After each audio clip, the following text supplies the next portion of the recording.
Live from a disused garage somewhere in the south of England, it's the 2020 Q Sport Awards. Hello and welcome to our 2020 Q Sport Awards, where tonight 12 of the best professionals in the world will be competing for this, the prestigious Break From Life Shot of the Year.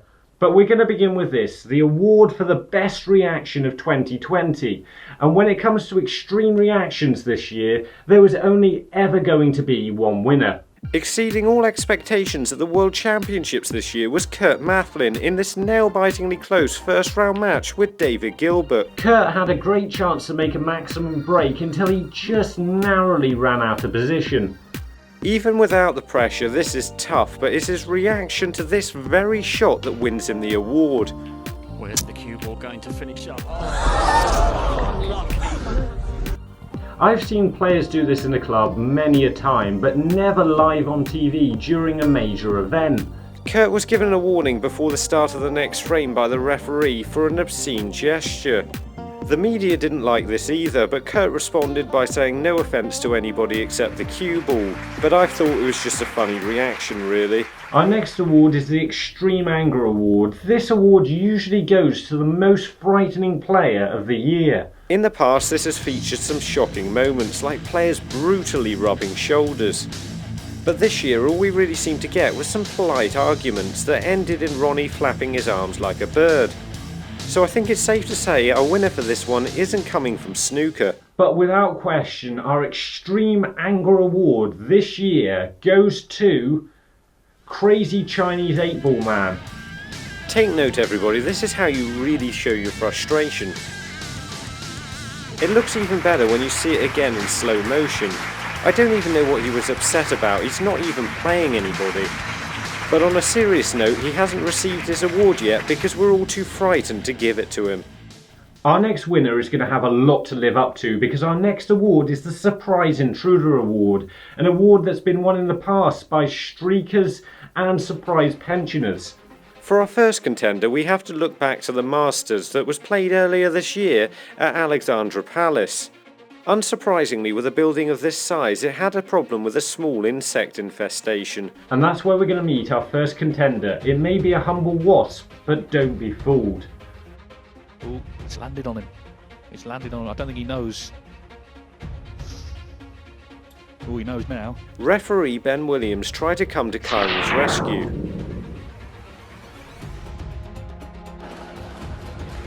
Got me. Oh.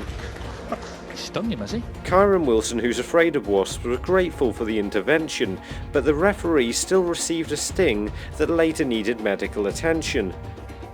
And when the next wasp showed up, Ben was a little bit more cautious. But that's just a wasp. When you're playing snooker, surely there's bigger things than that can get in your way. For that, we need to go to a big snooker match in Pakistan. I wasn't exactly sure why somebody sent me a link to this video earlier in the year until this happened.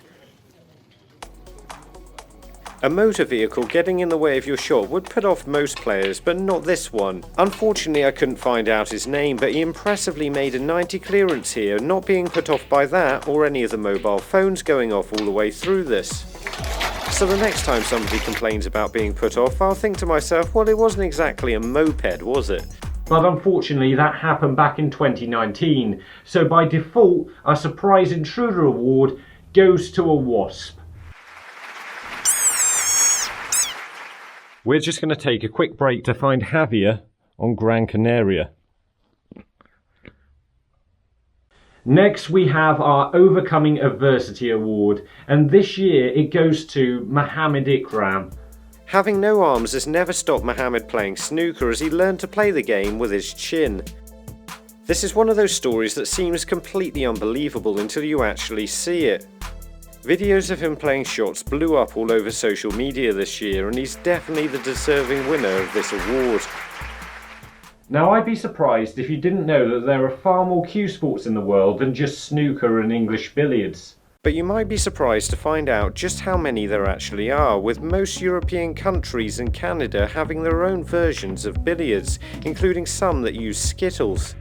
The Russian pyramid game is very popular on the west side of Russia and adjoining countries and is known for having incredibly tight pockets. But the game we're thinking of is native to South America, mostly in Peru and Ecuador, and if you saw it for yourself, you might not think it was any different to pool. But this is Billas, and it's played on tables with incredibly tight pockets as well.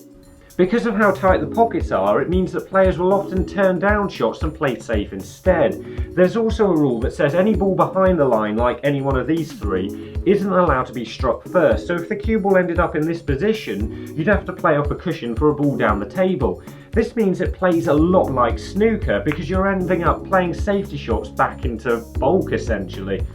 This is Mark Allen with snooker's best example of celebrating too early.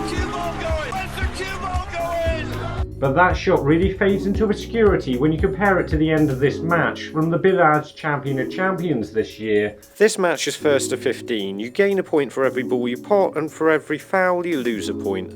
Unfortunately, I couldn't find out any more about these players, but Jake Orvetto has left a chance to win the game when his opponent goes in off and leaves him this difficult chance. And this is the early celebration that wins this award. Keep an eye here on the player's reaction, the cue ball, and the reaction of the crowd when they realise the match isn't over.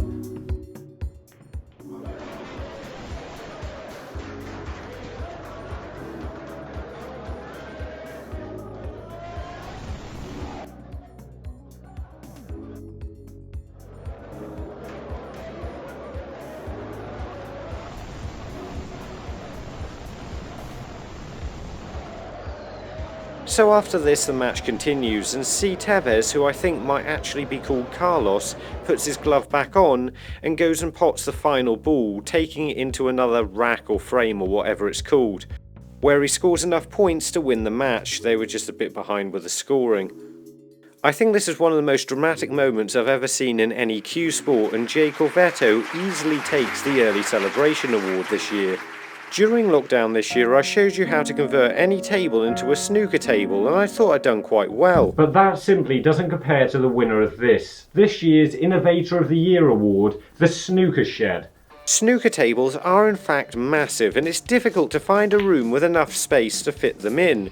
But the Snooker Shed managed to create a franking table to solve this problem. You don't just need that space, you also need another 6 foot all the way round. So you need really 18 foot by 24 foot. And that's quite a lot. But why exactly did they decide to save space with a table like this? A full-size snooker table has 5 pieces of slate underneath it. There's going to be one up to here, there's another one to here, another one to here, and another one to here. What he's done, which is genius, because he doesn't have room for all 5, he's just used the first 3 up to this point here, and then just put cushions round that. This makes it great for practice, and that's why it thoroughly deserves our Best Innovation Award.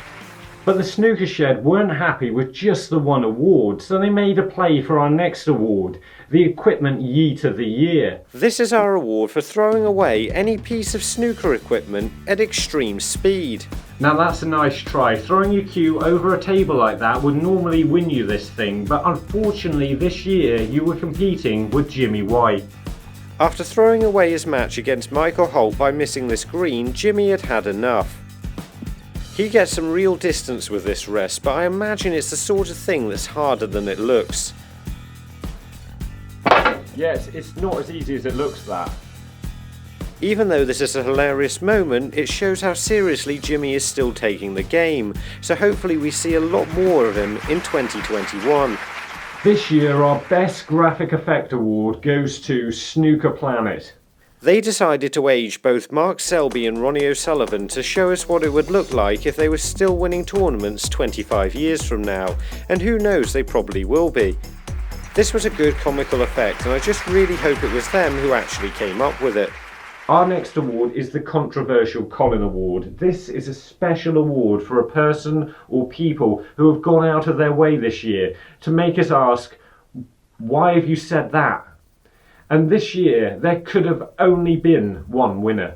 If his goal was solely to make headlines, then Ronnie's interviews have been a complete work of art this year. And nothing and no one was safe this year. He's criticised everything from his own ability in cue action to Steve Davis and older players making the game boring, for current players either not being any good or being Mark Allen, as well as younger players for not being good enough, the governing body being too focused on money, and probably much more. Probably my favourite moment this year was when he was asked for his snooker Mount Rushmore and his first pick was himself before establishing whether or not he could choose himself. I mean, he's right, but this still gets him the controversial Colin award. Not only does Ronnie thoroughly deserve this award, but thanks to the strange and sometimes bizarre subjects that he's completely unnecessarily talked about, this channel has been able to double its views. So thank you, Ronnie, and please don't stop. Before our next award, we're going to find Dennis in Soderborg, Denmark, which is about there. Now come to the prestigious Shot of the Year award, and the votes are in, and I can tell you, in third place, it's shot 6 from Kyron Wilson. This shot impressed everybody. Not only did he see it, but he managed to get the pot, which is a lot harder than it looks. In second place, it's one of the best shots from the UK Championships, Mark Selby. From a seemingly impossible position, Mark not only manages to get on a red here, but clear the table afterwards as well. But the winner of the Break From Life Shot of 2020, with over 30% of the vote, goes to Ronnie O'Sullivan, with this shot from the World Championships. This was the decisive shot in an epic final frame safety battle with Mark Selby that effectively won Ronnie the World Championships. Despite being controversial, it's still the most significant shot of the year, I believe. So that's it for snooker in 2020. Maybe in the near future we'll actually be able to play this game again, and I'm hoping that 2021 will be known as the year that snooker returned. But until then, see you later.